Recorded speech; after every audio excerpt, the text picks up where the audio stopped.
امت کو کہانی کرا دی گئی ہے کہ جس نے ایک دفعہ بھی کلمہ پڑھ لیا ہے اب جنت اس کی گارنٹیڈ ہے، جو مرضی کرتا رہے.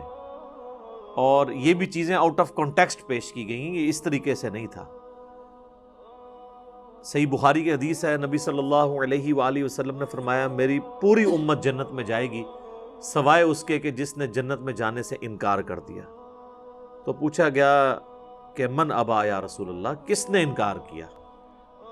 تو آپ نے فرمایا کہ جس نے میرا حکم مانا وہ جنت میں جائے گا، اور جس نے میری نافرمانی کی اس نے جنت میں جانے سے انکار کر دیا.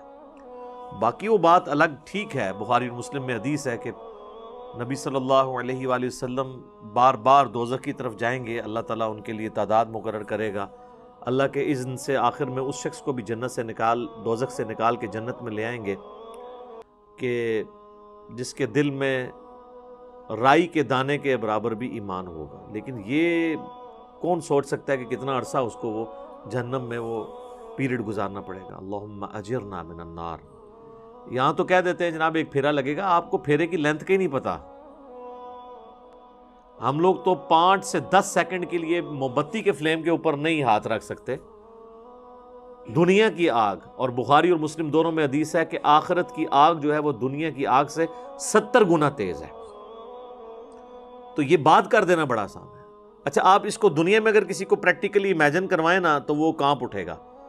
اگر کسی کو آ جائے نا کہ تمہیں ایک جمعے کی نماز چھوڑنے پر یا ایک فجر ظہر اثر مغرب کی چھوڑنے پر، فجر چھوڑنے پر فجر سے لے کر ظہر تک ایک 10 بائی 10 کے کمرے میں رکھا جائے گا جس میں 100 کوبرا سانپ ہوں گے، 100 بچھو ہوں گے اور 100 اژدہے ہوں گے، بس صرف فجر سے ظہر تک تم نے وقت گزارنا ہے ایک نماز چھوڑنے پہ، تو وہ کانپ اٹھے گا اس تصور سے ہی، کیونکہ اس کو امیجن کر سکتا ہے. آخرت چونکہ دیکھی نہیں ہے تو وہ کہتا ہے بس ٹھیک ہے دیکھی جائے گی انشاءاللہ تعالیٰ، جو کچھ بھی ہے تیرے محبوب کی امت سے.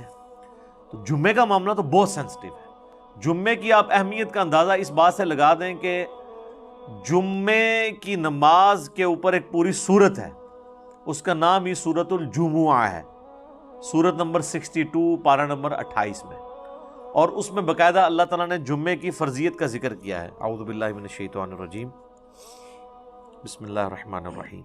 یا ایھا الذین آمنوا اذا نودی للصلاۃ من یوم الجمعہ، اے ایمان والو جب ندا دی جائے، اذان دی جائے جمعے کے لیے، اس کی نماز کے لیے جمعے کے دن، فاسعوا الی ذکر اللہ، تو جلدی سے لبکو اللہ کے ذکر کی طرف، وذروا البیع، اور تجارت چھوڑ دو، ذالکم خیر لکم ان کنتم تعلمون، اسی میں تمہاری خیریت ہے اگر تم جانتے ہوتے.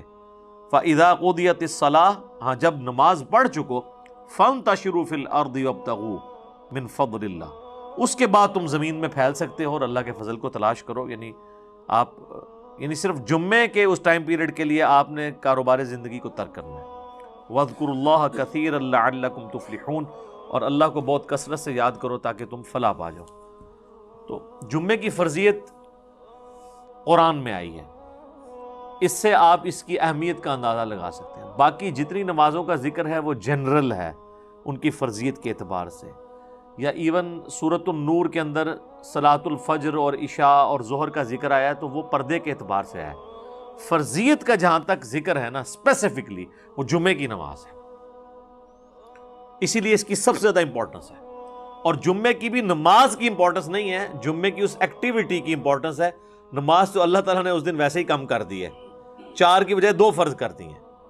خطبے کی امپورٹنس ہے، اور یہ مسلمانوں کی ایک ویکلی پولیٹیکل گیدرنگ ہے، اور سالانہ پولیٹیکل گیدرنگ مسلمانوں کی عید کی نمازیں ہیں، اور انٹرنیشنل گیدرنگ سالانہ جو ہے وہ حج کی گیدرنگ ہے. یہ یعنی جمعے کے خطبے اس لیے نہیں ہے کہ یہاں پہ آپ نے لوگوں کو یعنی نکاح، طلاق اور استنجے کا طریقہ یہ ساری چیزیں بتانی ہیں، اصل میں پولیٹیکل ایشوز کو ایڈریس کرنے کے لیے، تاکہ لوگ ایک پیج کے اوپر آئیں مسلمان.